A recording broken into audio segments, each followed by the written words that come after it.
নমস্কার, রিপাবলিক বাংলা আপনাদের প্রত্যেককে স্বাগত জানাই। বাংলার খবরকে নিয়ে আজ আপনাদের সঙ্গে রয়েছে আমি তনয়া।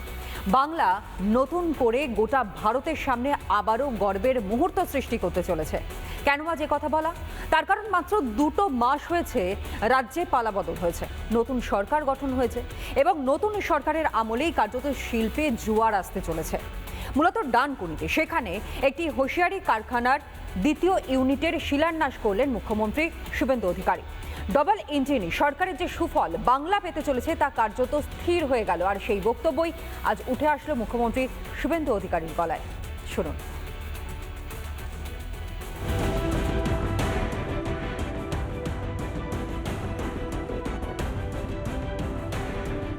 সরকার বদলাতেই এবার রাজ্যে শিল্পের পালে হাওয়া লাগতে চলেছে এবং আজকে ডানকুনিতে লাক্স ইন্ডাস্ট্রিজের যে প্রথম ইউনিট ছিল, যেটা 8 লক্ষ বর্গফুট এলাকা জুড়ে, সেই ইউনিটেরই এবার সম্প্রসারণ হলো এবং সেই সম্প্রসারণের শিলান্যাস করলেন রাজ্যের মুখ্যমন্ত্রী শুভেন্দু অধিকারী। 20 লক্ষ বর্গফুট এলাকা জুড়ে যে লাক্স ইন্ডাস্ট্রিজ বা দেশের অন্যতম নামী যে হোশিয়ারি সংস্থা, সেই হোশিয়ারি সংস্থার কারখানা গড়ে উঠবে। এখানে এই যে শিল্পের বিনিয়োগ প্রায় 600 কোটি টাকার বিনিয়োগ হতে চলেছে এবং যার টার্নওভার বলা হচ্ছে 1000 কোটি টাকা প্রতি বছরে। যে এই শিল্পের শিলান্যাস অনুষ্ঠানে রাজ্যের মুখ্যমন্ত্রী শুভেন্দু অধিকারীর পাশাপাশি এদিন উপস্থিত ছিলেন রাজ্যের শিল্পমন্ত্রী তাপস রায়, একই সঙ্গে ছিলেন বিজেপি রাজ্য সভাপতি শ্রমিক ভট্টাচার্য এবং একই সঙ্গে ছিলেন লাক্স ইন্ডাস্ট্রিজের চেয়ারম্যান অশোক টোডি এবং একই সঙ্গে এক্সিকিউটিভ সাকেত টোডি।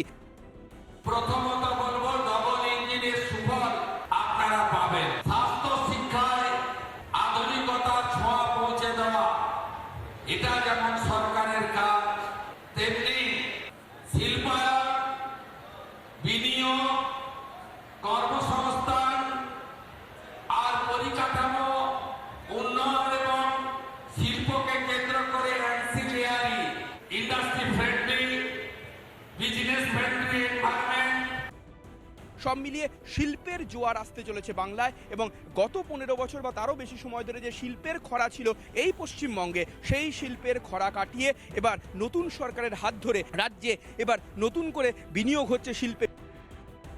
এই রাজ্যে 3টে বেহাল অবস্থার হাত ফেরাতে হবে। একটা হলো আইন শৃঙ্খলার পরিবেশ, সিন্ডিকেট, কাটমানি, তোলাবাজি, দাদাগিরি, সব জায়গায় রাজনীতিকরণ।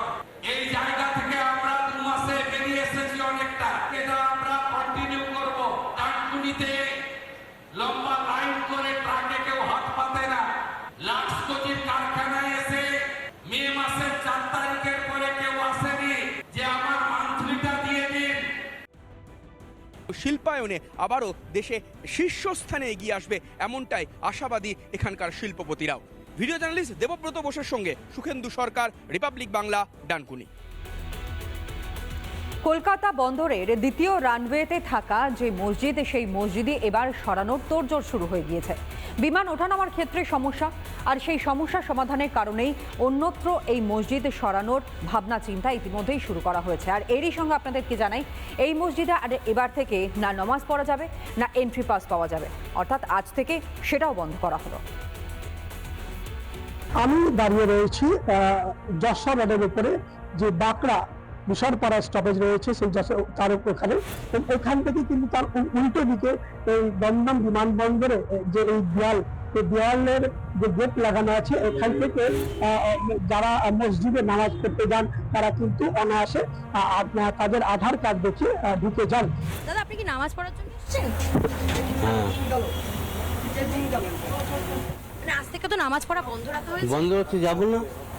কি বলা হচ্ছে আপনাদের? কিছু বলা হয়েছে? না না, অন্যত্র কোথায় নামাজ আপনারা পড়বেন বা কিছু, সেটা কিছু আপনাদের জানানো হয়েছে? আপনাদের কি বাসে করে নিয়ে যাওয়া হয়? আচ্ছা, আধার কার্ড আপনার কাছে আছে? দাদা, আপনাদের কি বারণ করেছে নামাজ পড়তে আজকে এখান থেকে? না না ওসব কিছুই হয়নি, না কিছুই হয়নি। তো যে বিষয়টা হচ্ছে যে আজকে থেকে রাজ্য সরকার এবং এয়ারপোর্ট অথরিটি সিদ্ধান্ত নিয়েছে যে আর কাউকে ভিতরে প্রবেশ করতে দেওয়া হবে না, অর্থাৎ এখান থেকে আর কেউ নামাজ পড়তে যেতে পারবে না। এই যে মসজিদ রয়েছে সেটাকে আবার একটা অন্য জায়গায় স্থানান্তরিত করা হবে। ইতিমধ্যেই এলাকার যারা সাধারণ নেতা রয়েছেন এখানকার সংখ্যালঘু সম্প্রদায়, তার সাথে উত্তর দমদম বিধানসভা কেন্দ্রের বিধায়ক সৌরভ সিকদার তিনি কিন্তু কথা বলেছেন, তাদের আশ্বাসন দিয়েছেন যে অন্য জায়গায় সরালে সরকার সব রকম ভাবে তাদের সাহায্য করবে। কিন্তু মূলত যে রানওয়ের যে সম্প্রসারণ তার জন্য একদিকে যেরকম বিষয়টি রয়েছে, অপরদিকে রয়েছে নিরাপত্তা। কারণ শুধুমাত্র আধার কার্ড দেখিয়ে কিন্তু এর আগে যারা সংখ্যালঘু সম্প্রদায় তারা কিন্তু সেখানে চলে যেতে পারতেন নামাজ পড়ার জন্য। আনন্দমোহন ঝা, রিপাবলিক বাংলা, এয়ারপোর্ট। গুরুপদ মণ্ডল তিনি আবার জাহাঙ্গীরের ঘনিষ্ঠ। তিনিই নাকি টাকা ফেরত দিলেন, কিন্তু কিসের টাকা? তোলাবাজির টাকা। যেই টাকা এতদিন ধরে তোলাবাজি করেছেন, গ্রেফতারির ভয় বা সেই কাটমানি ফেরত দেওয়ার তোড়জোড়। কাটমানি ফেরত দিলেন তিনি। এখানে বড় হয়েছে, এরা প্রত্যেকে কিন্তু আজকের এই টাকা ফিরিয়ে পাবেন। এই যে দেখতে পাচ্ছেন একবারে 7,80,000 টাকা।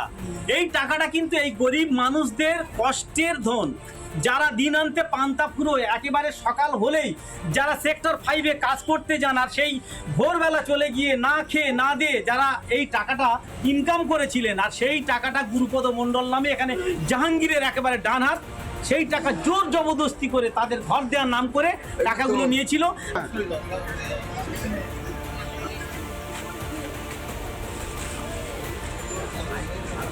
আবাস যোজনার বাড়ি পেলাম, আমাদের 20,000 টাকা ওনারা আত্মসাৎ করলেন, আর বাধ্যগত দিতেই হবে, না হলে বিভিন্ন হুমকি। অন্য টাকাটা দিয়েছিল আমফান ঝড়ে ঘর ভেঙে গেছিল। 20,000 টাকা। 20,000 টাকার মধ্যে 3,000 টাকা আমি নিয়েছি, 17,000 টাকা ওকে দেওয়া। আজকে এই এলাকায় বিজেপির যারা কর্মকর্তা তাদের সহযোগিতায় গ্রামবাসীরা আজকের এই টাকাটা ফিরিয়ে পাবে। ওই গুরুপদ মণ্ডলের স্ত্রী আজকের এখানে 3 লাখ টাকা দিলেন। এছাড়া আরো অন্যান্য যারা টাকা নিয়েছিলেন তারা দিলেন 2,70,000 টাকা। টাকা ফিরিয়ে দিলেন আপনার স্বামীর নেওয়া টাকা। 4 লাখ দিয়েছি।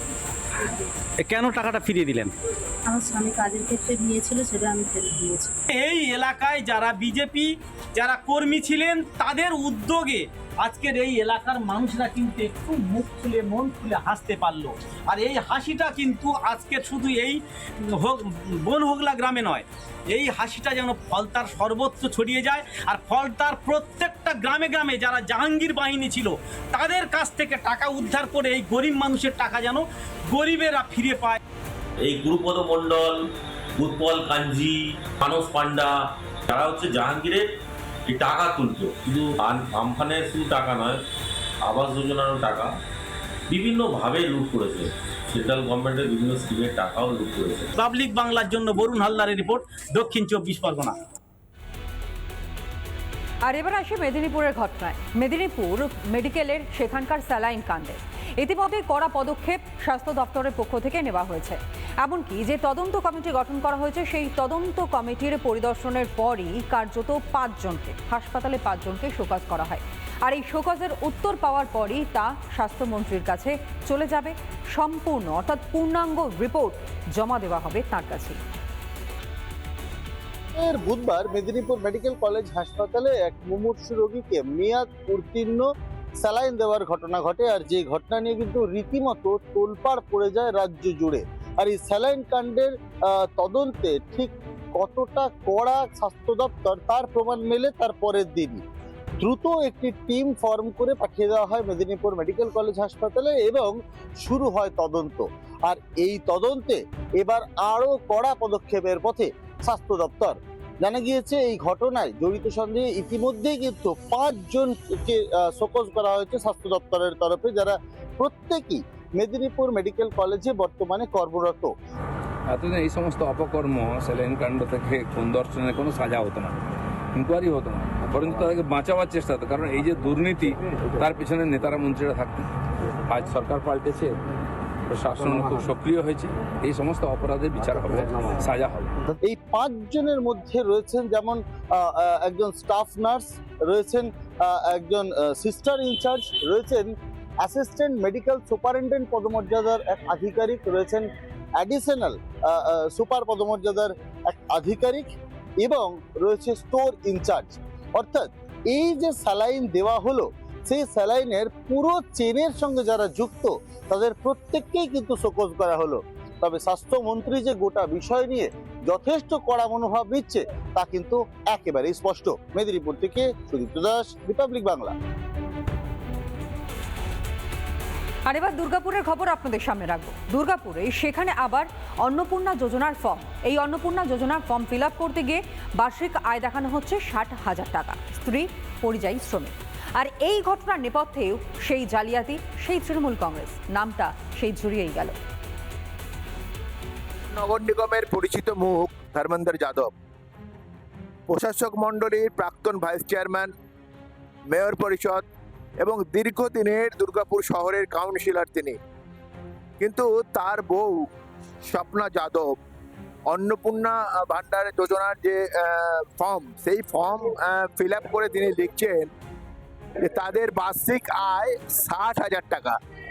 এবং এখানেই তিনি থেমে থাকেননি, তারপর তিনি লিখছেন অকুপেশন, লিখছেন মাইগ্রেন্ট লেবার। এইরকম একটা প্রভাবশালী তৃণমূল নেতা তার স্ত্রীর এই তথ্য দেওয়ার পর তারপর থেকেই কার্যত বিতর্কের ঝড় শহর জুড়ে। এখন যদি দেখা যায় ধর্মেন্দ্র যাদবের স্ত্রীর প্রয়োজন আছে, তিনি অবশ্যই করে নেবেন। আর সেক্ষেত্রে কিছু সরকারি নির্দেশিকা আছে এবং উনার 5,000 টাকা করে যে ইনকাম দেখিয়েছে, উনি তো কর্পোরেশনের বোর্ড অফ অ্যাডমিনিস্ট্রেটরের মেম্বার ছিলেন, এর আগে কাউন্সিলর ছিলেন, তখন তো স্যালারি 10,000 টাকা পেতেন। তাহলে এটা যে তথ্য দিচ্ছেন, তথ্যের বিকৃতি করছেন। শাসক বিজেপি যেটা বলছেন যে তথ্য লুকিয়েই লুকানোই এদের কাজ, মানুষের সামনে সত্যি কথা এরা বলে না। সরকারি তথ্য সেখানেও তারা মিথ্যা কথা বলছে। এবং বিরোধীরা একযোগে কংগ্রেস সিপিএমও কিন্তু তৃণমূল মানে যে দুর্নীতি, তৃণমূল মানে যে মিথ্যা, এই ঘটনা থেকে তারই প্রমাণ। তৃণমূল আর দুর্নীতি আমরা এর আগে থেকেই বলে এসেছি, একে অপরের পরিপূরক। এই কথাটা আজকে এসে, যেহেতু বিজেপি সরকার ক্ষমতায় এসেছে, আজকে এসে কথাটা আলাদা হবে না, বিষয়টা একই। এখন অনেক জায়গায় বলা হচ্ছে ভালো তৃণমূল, খারাপ তৃণমূল, বিষয়টা এরকম নয়। যত বড় তৃণমূলের নেতা তত বড় দুর্নীতির সঙ্গে জড়িত। স্ত্রী কি জানিয়েছেন তথ্য, সেই ব্যাপারে তার কিছু জানা নেই বলে ছাপাই দিয়েছেন। স্বভাবতই নতুন এই তথ্যে তৃণমূল নেতার প্রভাবশালীর এই তথ্য কিন্তু তোলপাড় দুর্গাপুর শহর। ক্যামেরায় রামকৃষ্ণের সঙ্গে রমেন মজুমদারের রিপোর্ট, রিপাবলিক বাংলা, দুর্গাপুর। বারুইপুর কাণ্ডের পর দাবি উঠেছিল যে এই বারুইপুরে সেখানে পুলিশ আউটপোস্ট করা হোক।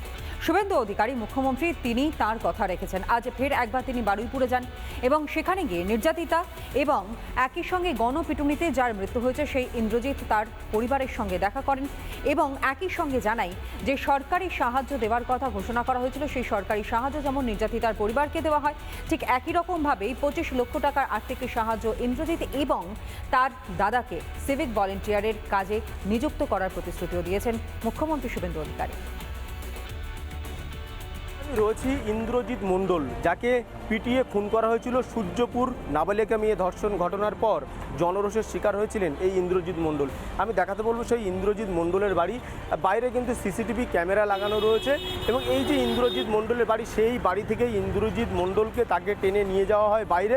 এবং এই বাইরে এই যে রাস্তা উল্টো দিকে আমি দেখাতে বলবো, ইন্দ্রজিৎ মণ্ডলের বাড়ির সামনের যে মেন রোড, যেটি হলো জয়নগর, কুলতলি এবং বারুইপুর রোড, সেই রোডের উপরেই কিন্তু সেখানেই তাকে পিটিয়ে মারা হয়। একবারে পাশেই কিন্তু আমি দেখাতে বলবো যে পুলিশের যে ব্যবস্থা করা হয়েছিল নিরাপত্তার জন্য, সেখানে কিন্তু পুলিশ মোতায়েন রয়েছে। এই একরত্তি বাচ্চা মেয়েটিকে যেভাবে নৃশংসভাবে শারীরিক নির্যাতন করে নৃশংস অমানবিক খুন করা হয়েছে, মানে খুব প্রপারলি এবং কুইকলি অ্যারেস্টেড করেছে। বেশ কিছুক্ষণ আগে রাজ্যের মুখ্যমন্ত্রী শুভেন্দু অধিকারী তিনি এসেছিলেন এবং প্রথমে ওই যে নির্যাতিতা ধর্ষণের ঘটনা ঘটেছিল, যে নাবালিকা মেয়ে, তার বাড়িতে যান, তার পরিবারের সঙ্গে কথা বলেন, তার পরিবারের পাশে থাকার আশ্বাস দেন। সেখান থেকে সোজা কিন্তু ইন্দ্রজিৎ মণ্ডল, সেই ইন্দ্রজিৎ মণ্ডলের বাড়িতে আসেন এবং তার পরিবারের, তার বাবা, ভাই এবং দাদা, তাদের সঙ্গে কথা বলেন এবং তাদের একটি ভাই, তার বাপ্পা মণ্ডল তার নাম, তাকে কিন্তু সরকারি চাকরির একটি নিয়োগপত্র তুলে দেন এবং আর্থিক সহায়তা এবং সেই আর্থিক সহায়তা হাত বাড়িয়ে দেন। বাবা মার হাতে আমরা আজকে 25 লক্ষ টাকার চেক তুলে দিয়েছি। পুলিশকে ধন্যবাদ, তার বড় ছেলেকে সিভিক ভলেন্টিয়ার্সে চাকরি দিয়েছেন ডিজিপি সাহেব থ্রু সুপারিনটেন্ডেন্ট অফ পুলিশ। এই সূর্যপুর আউট পোস্টে তার ডিউটি। আমি ইন্দ্রজিৎ মণ্ডলের বাবা রয়েছে, মা রয়েছে, তারা কিন্তু এই বাড়িতেই থাকেন এবং এই যে সূর্যপুর এলাকা, সেই এলাকাতেই কিন্তু 5 তারিখ এই ঘটনা ঘটেছিল। 5 আমরা 1 সপ্তাহ পরে যাচ্ছে, একটা আবার ব্যবস্থা নেবো। যারা তোমার ছেলেকে মেরেছে না কিছু আমাদের আজকে কিছু দিয়ে গেছে এবং আমার বেকার ভাতার কথা বলেছে হয়ে যাবে, আমাদের বউর বেকার ভাতার কথা হয়ে যাবে, আর আমার ছেলেকে একটা চাকরি একটা, হ্যাঁ কী করবো, যা সরকারের উপর আসতে যখন আছে তার খুশি হতে হবে। একেবারে বাড়ির নিরাপত্তার স্বার্থে কিন্তু এখানে পুলিশি ব্যবস্থা করা হয়েছে, যাতে নতুন করে এই ইন্দ্রজিৎ মণ্ডলের পরিবারের গায়ে কোনো হাত না পড়ে বা ইন্দ্রজিৎ মণ্ডলের পরিবারের ওপর কোনো আঁচ না আসে, তার জন্যই কিন্তু এই বাড়িতেই কিন্তু পুলিশি নিরাপত্তার পাশাপাশি সিসিটিভি ক্যামেরার ব্যবস্থা করা হয়েছে। এবং শুভেন্দু অধিকারী রাজ্যের মুখ্যমন্ত্রী, তিনি এসে আর্থিক সাহায্যের পাশাপাশি চাকরির নিয়োগপত্র তুলে দিয়েছেন এবং তাতে খুশি হয়েছেন ইন্দ্রজিৎ মণ্ডলের পরিবার। ক্যামেরায় সুমনের সঙ্গে আলমগীর, রিপাবলিক বাংলা, বারুইপুর। মুখ্যমন্ত্রী শুভেন্দু অধিকারী যে প্রতিশ্রুতি দিয়েছিলেন সেই প্রতিশ্রুতি পূরণ হলো মাত্র 7 দিনের মধ্যে। বারুইপুরের সূর্যপুর হাট এলাকায় সেখানে যেমন পুলিশ ফাঁড়ির ব্যবস্থা করা হলো, ঠিক একই রকমভাবে উইমেন হেল্প ডেস্কও চালু করা হলো নারী নিরাপত্তা এবং সুরক্ষার স্বার্থে। কিছুদিন আগেই এই সূর্যপুর এলাকাতে এক নাবালিকা মেয়ে ধর্ষণ করে তাকে খুন করা হয় এবং পাশে থাকা একটি পুকুরে সেখানের থেকে তার মৃতদেহ উদ্ধার হয়। তারপরেই কিন্তু এই সূর্যপুর এলাকাতেই সেখানে একেবারে জনরোষ তৈরি হয় এবং সেখানে একজনকে পিটিয়ে মেরে ফেলা হয়, তার নাম হচ্ছে ইন্দ্রজিৎ মণ্ডল। তার পরিবারের সঙ্গেও দেখা করেন রাজ্যের মুখ্যমন্ত্রী শুভেন্দু অধিকারী এবং নাবালিকা নির্যাতিতার পরিবারের কাছেও যান, সেখানে গিয়েও দেখা করেন। সব শেষে আমি দেখাতে বলবো এই যে ওম্যান পুলিশ ডেস্ক, যেটি হলো বারুইপুর থানার অন্তর্গত সূর্যপুর পুলিশ ফাঁড়ি, সেখানে কিন্তু ওম্যান পুলিশ ডেস্ক তৈরি করা হয়েছে, একেবারে ওম্যান পুলিশ হেল্প ডেস্ক, এবং সেটি নারী নিরাপত্তা, নারী সুরক্ষার স্বার্থেই কিন্তু এখানে নারী সহায়তার স্বার্থেই তৈরি করা হয়েছে। আর যেহেতু যারা ইনভেস্টিগেশন অফিসার যারা রয়েছে তারা কিন্তু এই রুমটিতে তারা এখানে বসবেন এবং এখান থেকে বসেই কিন্তু বারুইপুর সূর্যপুর এলাকায় যে সমস্ত কেস, সেই কেসগুলো এখান থেকে কিন্তু সলভ করবেন অফিসার ইনচার্জ থানার রুম। এখন আমি ভিতরটাও দেখাতে বলবো। বেশ কিছুক্ষণ আগে রাজ্যের মুখ্যমন্ত্রী শুভেন্দু অধিকারী তিনি কিন্তু আসেন এবং এই যে ঘর, সেই ঘরটি হলো একেবারে এই যে পুলিশ ফাঁড়ির যিনি একেবারে ইনচার্জ রয়েছেন তানার রুম, এবং সেখানে পরিষ্কারভাবেই লেখা রয়েছে নারী সহায়তা কেন্দ্র, মা বোনেদের পাশে 24x7, অর্থাৎ 24 ঘন্টা 7 দিন তারা এখানে কিন্তু বসবেন এবং এই সূর্যপুর পুলিশ ফাঁড়িতেই তারা কিন্তু নারী সহায়তা কেন্দ্র অর্থাৎ মহিলাদের সুরক্ষার স্বার্থেই কিন্তু এই সূর্যপুর ওম্যান পুলিশ ডেস্ক তৈরি করা হয়েছে। সূর্যপুর আউটপোস্ট উদ্বোধন করলাম, এখানে মোড়গুলোতে সিসিটিভি লাগানো এবং সেই তার কন্ট্রোল রুম এখান থেকে করা, এই কাজগুলো তারা করবেন। কাস্টডি ট্রায়াল হবে এবং কনভিকশনের এক্সিকিউশন, এটা কমপ্লিটলি মুখ্যমন্ত্রীর মনিটরিংয়ে হবে।